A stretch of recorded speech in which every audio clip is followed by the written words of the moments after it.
The first time I suspected that my mother-in-law Eleanor was trying to poison me, I dismissed it as paranoia.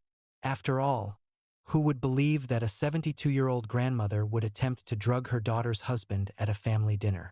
But as I sat in the emergency room at 2 a.m., my heart racing and my vision blurred from whatever Eleanor had slipped into my wine, I realized that my instincts had been correct all along. My name is Michael Harrison, and I've been married to Eleanor's daughter Catherine for 6 years. At 34 years old, I thought I understood family dynamics well enough to navigate the occasional tension with in-laws. What I didn't understand was the depth of Eleanor's hatred for me, or the lengths she would go to remove me from her daughter's life. The problems with Eleanor had started almost immediately after Catherine and I announced our engagement. Eleanor had made it clear from the beginning that she didn't approve of me, though her reasons seemed to shift depending on her mood. Sometimes I wasn't successful enough, sometimes I was too ambitious. Sometimes I was too controlling, sometimes I wasn't decisive enough. The common thread was that I was never good enough for her precious daughter. Catherine, caught between her mother and her fiancé, had tried to mediate the conflict by organizing regular family dinners where Eleanor and I could get to know each other better. These monthly gatherings at Eleanor's sprawling Victorian home had become exercises in psychological warfare, with Eleanor using every opportunity to undermine my relationship with Catherine through subtle insults, passive-aggressive comments, and carefully orchestrated situations designed to make me look bad. But the dinner on October 15th had been different. Eleanor had been unusually pleasant, almost friendly, as she served her famous pot roast and poured wine from what she claimed was a special bottle she'd been saving for a celebration. She'd even complimented my recent promotion and asked thoughtful questions about my work, behavior so out of character that Catherine had commented on it during our drive home. "I think Mom is finally warming up to you," Catherine had said, squeezing my hand as I drove through the quiet suburban streets. "She seemed genuinely interested in getting to know you better tonight." I'd agreed, though something about Eleanor's sudden change in attitude had felt wrong. The wine had tasted slightly bitter, different from the usual vintages Eleanor served, but I'd attributed that to my own anxiety about the evening. Eleanor had been so insistent that I finish my glass, refilling it twice despite my protests that I was driving. 20 minutes after we'd arrived home, the symptoms had started. First came the dizziness, then the nausea, followed by heart palpitations that made me feel like I was having a panic attack. Catherine had called 911 when I'd collapsed in our kitchen, my speech slurred and my coordination completely gone. The emergency room doctor had been puzzled by my symptoms, running blood tests and asking detailed questions about what I'd eaten and drunk that evening. The toxicology report had revealed traces of a powerful sedative in my system, something that could have been fatal if I'd consumed more of it or if I'd been driving when it took full effect. "Someone drugged you," the doctor had said matter-of-factly. "This wasn't an accident or a reaction to something you ate. Someone deliberately put a controlled substance in your drink." Catherine had been horrified, immediately calling her mother to ask if anyone else at the dinner had felt sick. Eleanor had expressed shock and concern, suggesting that perhaps the wine had gone bad or that I'd had an allergic reaction to something in the meal. She'd offered to throw away the remaining wine and had promised to be more careful about checking expiration dates on her ingredients. But I knew better. The timing, Eleanor's unusual behavior, her insistence that I drink the wine, it all pointed to a deliberate attempt to drug me. What I didn't know was why, or how far Eleanor was willing to go to get rid of me. The answer came 2 weeks later, when Catherine received a phone call from her Aunt Margaret, Eleanor's sister, who lived in Florida. Margaret had been visiting Eleanor the week before our dinner, and she'd overheard a conversation that had disturbed her enough to break her usual policy of staying out of family drama. Eleanor was on the phone with someone, talking about how she needed to find a way to prove that Michael was unstable, Margaret had told Catherine. She said something about making him look like he had a drinking problem or mental health issues, something that would make you realize he wasn't the right man for you. The conversation had continued with Eleanor discussing her plan to document my erratic behavior and use it to convince Catherine that I was dangerous or unreliable. Margaret hadn't understood all the details, but she'd heard enough to realize that Eleanor was planning something that could seriously harm me or our marriage. Catherine had been devastated by this revelation, torn between loyalty to her mother and horror at what Eleanor had apparently done. She'd confronted Eleanor directly, but her mother had denied everything, claiming that Margaret was confused or jealous or trying to cause trouble in the family. "Michael is obviously having some kind of breakdown," Eleanor had told Catherine. "The stress of his new job, the pressure of being married, it's affecting his mental health. He's probably imagining things, maybe even making himself sick with anxiety. You need to get him professional help before he hurts himself or someone else." Eleanor's gaslighting had been masterful, playing on Catherine's natural concern for my well-being while simultaneously planting seeds of doubt about my mental stability. She'd suggested that my accusations against her were symptoms of paranoia or delusion, evidence that I was becoming unstable and potentially dangerous. But Eleanor had made one crucial mistake in her planning. She had underestimated my determination to protect my marriage and my willingness to fight back against someone who was trying to destroy my life. As someone who had grown up in a family where manipulation and psychological warfare were common tactics, I recognized Eleanor's strategy for what it was. She was trying to isolate me from Catherine by making me appear unstable, unreliable, and potentially dangerous. If she could convince Catherine that I was having a mental breakdown, she could position herself as the concerned mother trying to protect her daughter from an unstable husband. The plan was elegant in its cruelty. Eleanor would continue to create situations where I appeared to be overreacting or behaving irrationally, documenting my responses and using them as evidence of my deteriorating mental state. She would gradually escalate her attacks, making me more defensive and paranoid, until Catherine had no choice but to question my stability and consider whether our marriage was safe to continue. But I decided to turn Eleanor's own tactics against her, using her need for control and her overconfidence in her manipulative abilities to expose her true nature to Catherine and the rest of the family. The plan I developed was methodical and comprehensive, designed to gather evidence of Eleanor's behavior while protecting myself from further attacks. I started by installing hidden cameras in our home, documenting any interactions with Eleanor and recording her behavior when she thought no one was watching. I also began keeping a detailed journal of every interaction with Eleanor, noting her comments, her behavior, and any suspicious incidents.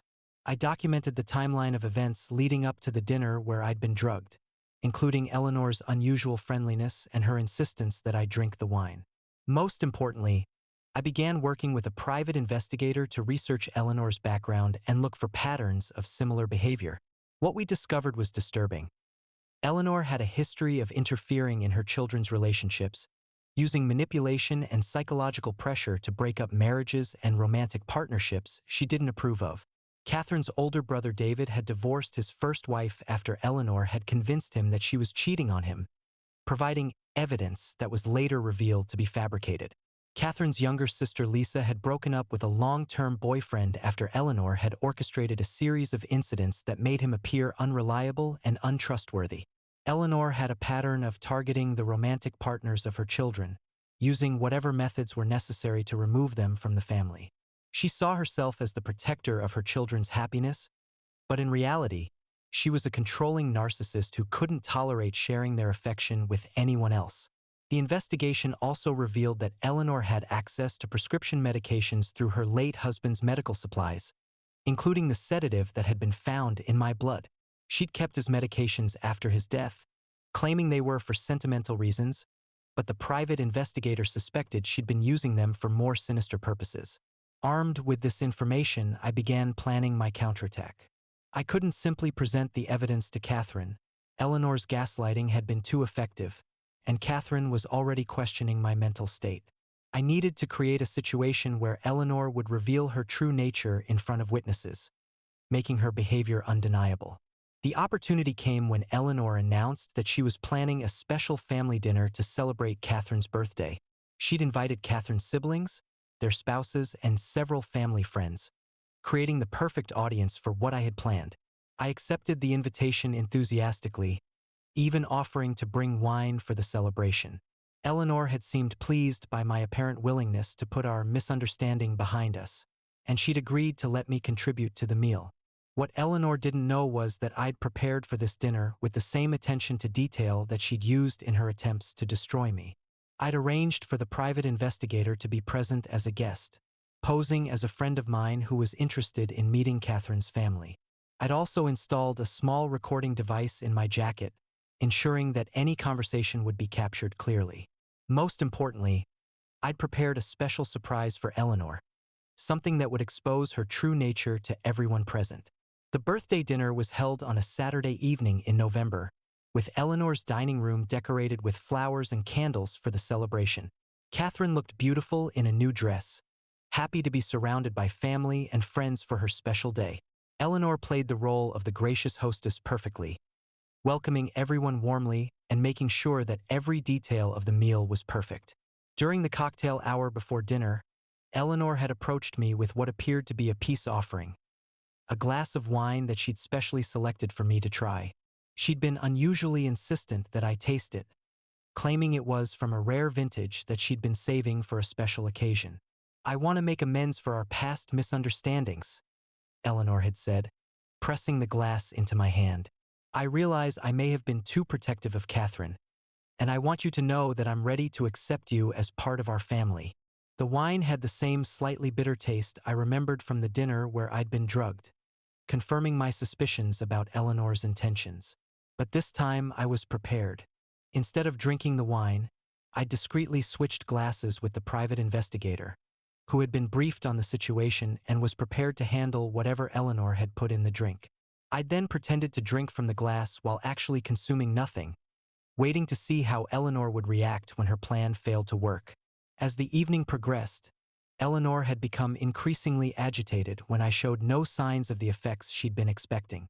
She'd offered me more wine, suggested that I try different foods, and even commented on how tired I looked, clearly trying to plant the idea that I was becoming impaired. When it became clear that her drugging attempt had failed, Eleanor had escalated to more direct attacks.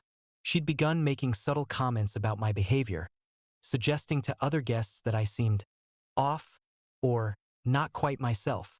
She'd told stories about my past episodes, painting a picture of someone who was unstable and potentially dangerous. But the other guests had noticed Eleanor's behavior as well. Her comments had seemed unprovoked and cruel, especially given that I was behaving normally and hadn't done anything to warrant her attacks. Several family members had looked uncomfortable with Eleanor's obvious hostility, and Catherine had begun to see her mother's behavior for what it really was. The breaking point had come when Eleanor had accidentally spilled red wine on my shirt, then loudly announced that I was clearly too drunk to be trusted around nice things. She'd suggested that Catherine should take me home before I embarrassed myself further, making it clear to everyone present that she was trying to humiliate me. That's when I decided it was time to reveal the truth about Eleanor's behavior. "Actually, Eleanor," I'd said, standing up and addressing the room, "I think it's time everyone knew what's really been going on." I'd then presented the evidence I'd gathered over the past several months. The toxicology report from the hospital showing that I'd been drugged. The private investigator's research into Eleanor's history of interfering in her children's relationships. The recordings of Eleanor's attempts to gaslight Catherine and convince her that I was mentally unstable.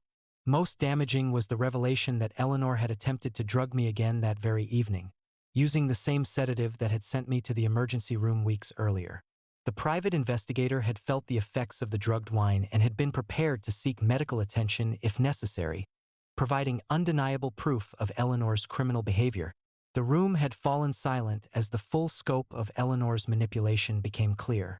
These were people who had known Eleanor for years, who had trusted her and respected her as the family matriarch. They were witnessing evidence that she had been systematically trying to destroy her daughter's marriage through deception, manipulation, and potentially deadly criminal acts. Catherine had been devastated, realizing that her mother had been lying to her and manipulating her for months. The other family members had looked at Eleanor with expressions of shock and disgust, understanding that they had been witnessing the behavior of someone who was willing to commit serious crimes to maintain control over her children's lives. Eleanor had tried to defend herself, claiming that I was lying or that the evidence had been fabricated. But the proof was overwhelming and undeniable. She'd been caught in the act of attempting to drug me, and her history of similar behavior made it clear that this was part of a pattern rather than an isolated incident. The aftermath had been swift and decisive. Catherine had cut off all contact with her mother, horrified by the realization that Eleanor had been willing to potentially kill me to break up our marriage. The other family members had also distanced themselves from Eleanor, understanding that her behavior represented a serious threat to anyone who crossed her. Eleanor had been arrested and charged with assault and attempted poisoning, facing serious criminal penalties for her actions. The investigation had revealed that she'd been stockpiling prescription medications and had been planning even more serious attacks if her initial attempts had failed. But perhaps the most satisfying outcome had been the impact on Eleanor's standing in her community. Word had spread quickly about her arrest and the reasons behind it, destroying her reputation as a respected member of society. She'd been forced to sell her house and move to a different state to escape the social consequences of her actions. 6 months after the birthday dinner that exposed Eleanor's crimes, Catherine and I sat in our living room, planning our upcoming vacation and discussing our hopes for starting a family. Catherine had been through therapy to process the trauma of discovering her mother's true nature, and our marriage had actually grown stronger through the experience. "I can't believe I almost lost you because of her," Catherine had said, taking my hand as we looked through travel brochures. "I'm so sorry I didn't see what she was doing sooner." I'd reassured her that Eleanor's manipulation had been sophisticated and that it was natural for Catherine to want to believe the best about her mother. What mattered was that we'd survived Eleanor's attacks and had built something stronger from the experience. The family dinner incident had taught me that some people are willing to commit serious crimes to maintain control over others, and that the most dangerous enemies are often those who hide behind facades of respectability and family loyalty. Eleanor had thought she could destroy my marriage and potentially my life without consequences, but she'd underestimated my determination to protect what mattered most. The mother-in-law had learned that some family dinners come with a price that's too high to pay, and some attempts at control result in the complete loss of everything you're trying to protect. Eleanor had declared war on my marriage, and I'd responded by exposing her true nature to everyone who mattered in her life. In the end, the family dinner had been exactly what Eleanor had planned, a gathering that would change everything. But instead of destroying my marriage, it had destroyed her reputation, her relationships, and her freedom. The poison she'd intended for me had ultimately poisoned her own life, leaving her isolated and facing the consequences of her criminal behavior. The lesson was clear. When someone tries to destroy your family through deception and manipulation, the best response is to expose the truth and let their own actions speak for themselves. Eleanor had spent months trying to convince everyone that I was the dangerous one, but in the end, her own behavior had revealed who the real threat had always been.